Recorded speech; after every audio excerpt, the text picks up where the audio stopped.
लिया है वो। अभी कुछ समय पहले हमारे लोकसभा बलिया के सांसद सनातन पांडे बलिया गए हुए थे। उन्होंने पुलिस अधीक्षक से संपर्क किया, जिलाधिकारी से संपर्क किया और सीधे तौर से एक एलिगेशन लगाया कि इनका अपहरण हुआ नहीं, किया गया है और बीजेपी के लोगों के द्वारा ऐसा कृत्य किया गया है। इसकी विस्तृत जांच हो और जो लोग पकड़े गए हैं अनावश्यक उन्हें न टार्चर किया जाए और ना ही गलत लोगों के विरुद्ध कार्रवाई की जाए। आप क्या कहना है? देखिए, बलिया के जब सांसद हैं तो डीएम और एसपी के यहाँ जाने के पहले उनको पीड़ित परिवार के घर आना चाहिए, क्योंकि वो बलिया लोकसभा के सांसद हैं और बलिया जनपद के रहने वाले हैं और इसी रास्ते से जाने आने के लिए उनका घर है। तो आज तक तो पीड़ित परिवार के घर आए नहीं, इसलिए कि एक तरफ अपना वोट बैंक देख रहे हैं। तो इस नाते मैं कहना चाहता हूं कि पहली घटना 29 तारीख को हुई है। 29 तारीख को यहाँ पे किसी सज्जन के यहाँ बारात आई हुई थी और उसी दिन जिसके घर बारात आई हुई थी उसके घर के लड़के खाने पीने वाले थे। इनके घर के श्री अजय तिवारी के घर के सामने आकर रात में बाथरूम किए हैं और जब अजय तिवारी के लड़के ने इस पर हस्तक्षेप किया है तो उसी हस्तक्षेप के बाद तू में किए हैं, गाली गलौज किए हैं और फिर लौट करके गए हैं और झुंड बना के आए हैं और बुरी तरीके से उसको मारे पीटे हैं। उसी रात में 112 नंबर उन्होंने बुलाया, 112 नंबर आई है। 112 नंबर ने ये स्वास्थ्य विभाग की एम्बुलेंस को बुलाई है और 112 नंबर यहाँ से लेकर के बलिया जिला अस्पताल तक जा करके इलाज कराई है। घर के लोगों ने धन्यवाद दिया स्वास्थ्य विभाग के लोगों को और 112 नंबर और योगी जी की पुलिस को और स्वास्थ्य विभाग को कि पुलिस विभाग में रहते हुए कि फिर पुनः इनके साथ कुछ ना कर दे, जिला अस्पताल तक जा करके इलाज कराए। सुबह यह घटना मेरे भी संज्ञान में आया। इंस्पेक्टर सुपुरा को मैंने फ़ोन करके बताया कि अजय तिवारी के लड़के को बुरी तरीके से मारा पीटा गया है और ये लोग हमारे घर गए हुए थे और इसलिए इस पर कठोर से कठोर कार्रवाई हो। जहाँ पे कठोर से कठोर कार्रवाई करनी चाहिए थी और जो अजय तिवारी के लड़के, पता ना नाम क्या है उनका, महामृत्युंजय तिवारी नाम है, अभी हमारी बात हो रही थी तो उन्होंने कहा कि थाने में वो उस पक्ष को भी इंस्पेक्टर साहब ने बुलाया था तो वह पक्ष बार बार धमकी दे रहा था और थाने के किसी सिपाही ने भी दबाव बना रहा था कि आप समझौता कर लीजिए। तो इन्होंने कहा कि मेरे गर्दन में चोट है, मुझे बुरी तरह चोट है और हम ब्राह्मण परिवार हैं इसलिए हम समझौता कर लें। हम समझौता नहीं करेंगे। तो उसी दिन थाने में उसने कहा है कि अभी आगे और झेलना पड़ेगा और मात्र 151 की कार्रवाई करके और चालान किया गया। मेडिकल के लिए दौड़ रहे थे, बीच में इनका फ़ोन आया। हमने कहा कि ठीक है, आप जाइए हॉस्पिटल में, आप हमारी बात कराइएगा। फिर कप्तान साहब से जाकर के इन लोगों ने मिला है पीड़ित परिवार में। इन्होंने जब असहनीय दर्द होने लगा तो 3 तारीख को शाम को और बीच में भी जब ये मेडिकल कराने के लिए गए हैं तो मोटरसाइकिल से आगे पीछे किए। तो जब सरकारी मेडिकल नहीं हो पाया है तो प्राइवेट मेडिकल में इन्होंने अपना वो किया है तो गर्दन में फ्रैक्चर है। अभी मैं एक्सरे रिपोर्ट देखा और अभी भी वो व्यक्ति करा रहा है। इतनी बुरी तरीके से मारे हैं 29 तारीख की घटना। और इसमें जो सबसे बड़ा हिस्ट्री सीटर है कि जो यहाँ का राम प्रवेश यादव और चंद्रमा यादव है, इसका एक समधी बालूपुर का रहने वाला है जिसका आपराधिक इतिहास है और इस तरीके की घटना नहीं अनेकों घटनाओं का अंजाम दिया है कि मारपीट की, झगड़ा होती है, दबाव बनाता है और इसी तरीके का दबाव बना करके समझौता कराने का काम करता है। और उसी राम प्रवेश यादव का लड़का राहुल यादव भी मारपीट की घटना में 29 तारीख को रहा है, जो कि तहरीर में भी उसका नाम है। और वहां से घटना सिलसिला शुरू हुआ और इस पे यह पूरी घटना इसीलिए है कि केस मुकदमा कोई इनके परिवार का लड़का घूम रहा था तो उस दिन भी 2 तारीख या 3 तारीख में किसी ने कहा कि समझौता कर जा, नहीं तय भयंकर परिणाम झेले के पड़े। और आज वही स्थिति आ गई कि जब 3 तारीख को आ गया कि गर्दन में फ्रैक्चर है डॉक्टर सुजीत कुमार के यहाँ, ये उन समूह को कहीं से भनक मिली तो उसी भनक का असर है कि 3 और 4 की रात में आए हैं। पहले बल्ब निकाले हैं और बल्ब निकाल करके अंधेरा किए हैं और अंधेरा करके अजय तिवारी के साथ हाथापाई हुई है। अभी उनकी पत्नी और परिवार के एक मेंबर से मैं बात कर रहा था और लोग भाग करके गए तो उनकी पत्नी के भी गले में और मुंह में साड़ी लपेट दिए हैं, साड़ी डाल दिए हैं कि आवाज़ ना निकले। फिर उनकी बहू गई है जो बहू प्रेग्नेंट है 6 महीने की, लात घुसा से मारे हैं और अजय तिवारी को उठा करके लेके चले गए। इसकी सूचना इन लोगों ने हमें 2:30 बजे रात में दी। 2:30 बजे मैंने फ़ोन उठाया तो हमने पूछा कि बाबा क्या हो गया, तो उन्होंने बताया कि हमारे यहाँ ऐसी ऐसी घटना घटित होती है और अजय तिवारी का अपहरण करके, तो तुरंत हमने इंस्पेक्टर सुखपुरा को सूचना दिया।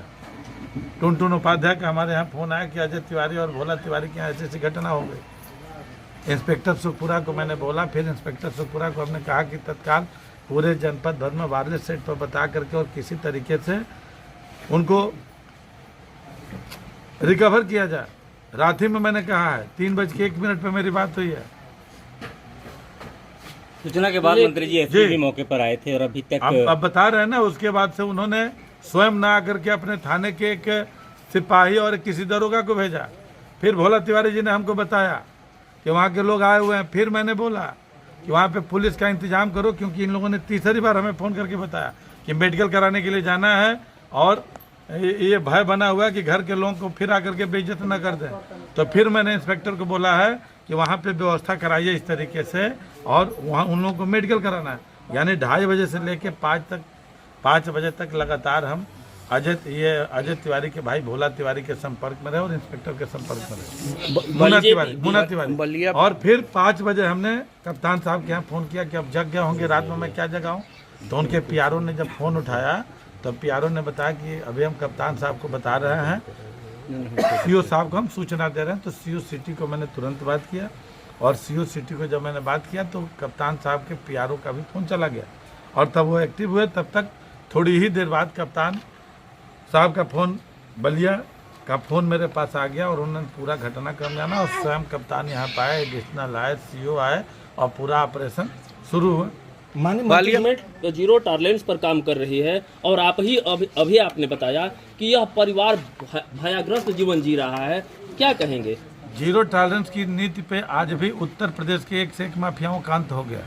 ये जीरो टॉलरेंस की नीति का ही असर था कि जिस मुख्तार के चलते, जिस अतीक अहमद के चलते इस उत्तर प्रदेश के अंदर सैकड़ों हत्याएं होती थी और मुकदमे नहीं कायम होते थे, वैसे मुख्तार और अतीक अहमद जैसे लोग मिट्टी में मिल गए। ये योगी जी की सरकार और जीरो टॉलरेंस की नीति का असर। इसी फेफना विधानसभा में समाजवादी पार्टी की सरकार में सैकड़ों राउंड गोलियां चलाई गई है मंत्री और विधायक और समाजवादी पार्टी के नेताओं के संरक्षण में।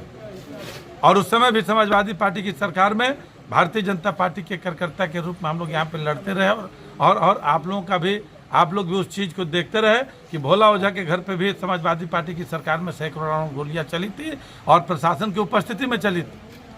जीरो टॉलरेंस की नीति है और उसी के चलते अभी कल इस संदर्भ में माननीय मुख्यमंत्री जी से भी मैंने मिलकर अवगत करा जी। सर इस तरह का पहले अपहरण हो चुका है क्या, कभी हुआ है ऐसा अपहरण आपकी विधानसभा में? हमारी विधानसभा में इस तरीके का अपहरण मैंने स्वयं कप्तान से कहा कि 25 साल के इतिहास में बलिया, फेफना और पूर्वांचल में मैंने इस तरीके का अपहरण नहीं सुना था, जिस तरीके से अपराधियों ने जिस तरीके के घटनाक्रम को अंजाम दिया। अजय तिवारी को अब तक बलिया पुलिस नहीं खोज पाई है, लेकिन समाजवादी पार्टी के सांसद ने पता लगा लिया है कि भारतीय जनता पार्टी के कार्यकर्ताओं ने या सरकार के इशारे पर यह घटना हुई है। तो आखिर समाजवादी पार्टी के सांसद और जितने नेता गए थे तो इसको खुलासा कर देना चाहिए था कि अजय तिवारी कहाँ है, लेकर के अजय तिवारी को बरामद करके लेके आ जाना चाहिए था।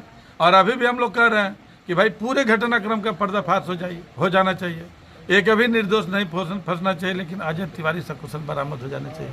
लेकिन इसमें 5 लोग नेम्ड है सर, और घटना के 4 दिन बीत गए, बड़ी घटना है, आप भी जैसा बता रहे हैं। बाबा का बुलडोजर कहाँ है? देखिए, बाबा का बुलडोजर चलता है, बुलडोजर चलाने का तरीका अलग। सभी जितने लोग 5 लोग नामजद हैं थाने की सलाखों में आज 4 तारीख से ही हैं, पूछताछ जारी है, पुलिस पूरा टीम काम करे, लगातार मैं संपर्क में भी, एडिशनल से भी बात होती है, कप्तान साहब से भी बात होती है और एसओजी के लोगों से भी बात होती रहती है, सीओ से भी बात होती है और लगातार हम लोग संपर्क में हैं। पुलिस अपना काम कर रही है और यथाशीघ्र ही अजय तिवारी की बरामदगी होकर के ये मान रहे कि बलिया पुलिस की खोजबीन सुस्त गति से चल रही है। ये मैं मानने के लिए तैयार नहीं हूँ, इसलिए कि बलिया की पुलिस काम कर रही है, योगी जी की सरकार भी काम कर रही है। इंस्पेक्टर की लापरवाही थी, इंस्पेक्टर लाइन हाजिर हो गया है। सर लाइन हाजिर नहीं, उनका ट्रांसफर किया गया यहाँ से। लाइन हाजिर हुआ है, जो हमें इन्फॉर्मेशन उसमें लाइन में गए हुए हैं, कहीं ट्रांसफर में, और जो लाइन में जाता है वो लाइन हाजिर होता है। और जो हमारे पास इन्फॉर्मेशन है रात ही हमारी बात हो गई थी और उसमें लाइन हाजिर उन्होंने उनकी घोर लापरवाही। आप कल अगर 30 तारीख को ही 29 तारीख की घटना पे 30 तारीख को भी कड़ाई पे उन्होंने एक्शन ले लिया होता तो शायद ये घटना नहीं हुई होती। हाँ, मुझे अंदेशा है कि इसमें जो अपराध करने वाले लोग हैं वो यहाँ से लेके बालूपुर के रहने वाले लोग, बालूपुर के अगल बगल दियारांचल का इलाका सर ये और उस जी ये बालूपुर का है कौन? ये बालूपुर का राम प्रवेश यादव नाम का व्यक्ति है, जो यहाँ के राम प्रवेश यादव का समधी है, जो हिस्ट्री सीटर है, जो खेजूरी थाना अंतर्गत आता, जिसका बेटा 29 तारीख की घटना में नामजद है, जिसका नाम राहुल यादव। इस तरीके से गिरोह है और इस तरीके की पहली घटना नहीं जो मुझे संज्ञान में आया, जो लोगों ने बताया कि इस तरीके की अन्य घटनाओं को भी इस तरीके से अंजाम इन सबों ने दिया है और इस तरीके की घटना होती है और दबाव देकर के समझौता कराता कल है। आप कुछ थार गाड़ी योगी बरामद आदित्यनाथ हुई? के यहाँ जी। गए हुए थे, जी। आपकी चर्चा भी उनसे हुई, जी। क्या आश्वासन मिला और कितने पहली बात ये पूरी घटनाक्रम माननीय मुख्यमंत्री जी के संज्ञान में पहले से ही थी। इस घटनाक्रम को तुरंत हमने वो किया। उन्होंने कहा कि मैं लगा हुआ हूँ और यथाशीघ्र इस पूरे मामले को होगा, हमारे पास इंफॉर्मेशन है पूरी चीज़ और भी कुछ क्लू थे तो हमने उनको बता दिया। थार गाड़ी बरामद और हुई? समाजवादी पार्टी, हाँ, थार गाड़ी तो उसी दिन रात में खींच के आ गई। और जो समाजवादी पार्टी के लोग हैं जो डीएम के यहाँ गए थे, मैं उनसे कहना चाहता हूँ कि पीडीए का नारा तो रोज देता है। इसी पक्की कोट के अंदर फेफना विधानसभा में मुस्लिम समाज के लोग जाकर के यादव के घर में मार करके आए, एक उनका प्रतिनिधिमंडल डीएम के यहाँ नहीं गया। इसी सुखपुरा थाना के अंदर एक दलित की बेटी के साथ रेप की घटना हुई और रेप करने वाला समाजवादी पार्टी का सेक्टर प्रमुख, एक समाजवादी पार्टी का नेता डीएम और एसपी के यहाँ नहीं गया। इसी नरही थाना अंतर्गत टुटवारी के अंदर एक दलित की बेटी के साथ घटना होती है, एक समाजवादी पार्टी का नेता और सांसद और विधायक नहीं जाता है, जो इसी क्षेत्र का रहने वाला विधायक और पार्टी का जिलाध्यक्ष है। इसी गुड्डू यादव की हत्या समाजवादी पार्टी के जिलाध्यक्ष इस क्षेत्र के विधायक के गांव में चेरुइया में हो जाती है, जिसको ट्रेन से कटने की बात हो जाती है। उसके परिवार के लोग पीछे पीछे घूमते हैं और 15 दिन बाद विधायक और जिलाध्यक्ष द्वारा कह दिया जाता है समाजवादी पार्टी के उस यादव परिवार को कि अब तुम मान जाओ नहीं तो तुम्हारे खिलाफ मुकदमा कायम हो जाएगा। और इसी तरीके की घटना बड़का खेत के अंदर रामदुलार यादव के साथ होती है। एक समाजवादी पार्टी का नेता नहीं जाता है क्योंकि वो वोट बैंक और सिर्फ पीडीए का नारा देता है। न पीडीए से उसका लगाव है, न दलित से लगाव है, न यादव से लगाव है, न किसी ब्राह्मण परिवार से लगाव है और न किसी सवर्ण और बैकवर्ड से लगाव है। उसके वोट बैंक की राजनीति से लगाव है समाजवादी पार्टी के लोगों का। नहीं तो 5-6 घटनाओं का जिक्र किया। एक समाजवादी पार्टी का विधायक, सांसद, पूर्व विधायक अगर कहीं किसी घटनाक्रम में गया हो बता दीजिए। और इस सारी घटनाक्रम में जाकर के मैंने इंसाफ न्याय दिलाने का काम किया है। योगी जी की पुलिस ने कार्रवाई करने का काम किया है।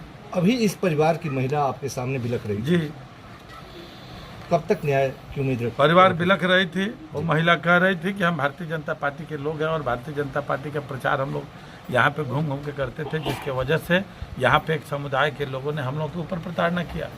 आप रिकॉर्ड भी कर रहे थे। यह बात सही भी है कि यह परिवार आज हमसे पिछले 20 सालों से जुड़ा हुआ है और भारतीय जनता पार्टी का स्तंभ के रूप में काम करता है। और अभी आज से 20-25 दिन पहले मैं आया था बाबा साहब भीमराव अंबेडकर की जयंती मनाने के लिए। तो इसी अजय तिवारी के भाई ये मुन्ना तिवारी का घर पीछे है और उन्हीं के दरवाजे पे कार्यक्रम हुआ था। और उस दिन भी भव्य तरीके से कार्यक्रम हुआ था। जिस दिन आंधी तूफान आया था उसी कार्यक्रम के दौरान आया। तो एक तरीके से यहाँ के एक समुदाय के लोग जिस पार्टी के लोग मिलने के लिए गए थे उसी पार्टी के लोग कार्यकर्ता है, जो समाजवादी पार्टी कार्यकर्ता है। और वो शासन सत्ता को ठीक से सुकिलान करना जानते हैं, शासन सत्ता का लाभ जानते हो। तो शासन सत्ता कैसा है उनके एजेंडे में एक ही है, चाहे उनके विधायक हो, उनके सांसद हो, चाहे उनके कार्यकर्ता हो। पुलिस अधीक्षक कितने दिन में आश्वासन दिए हैं? अभी हमारी इस घटनाक्रम के बाद मैं पीड़ित परिवार से एक एक चीज़ पे बात भी कर रहा था।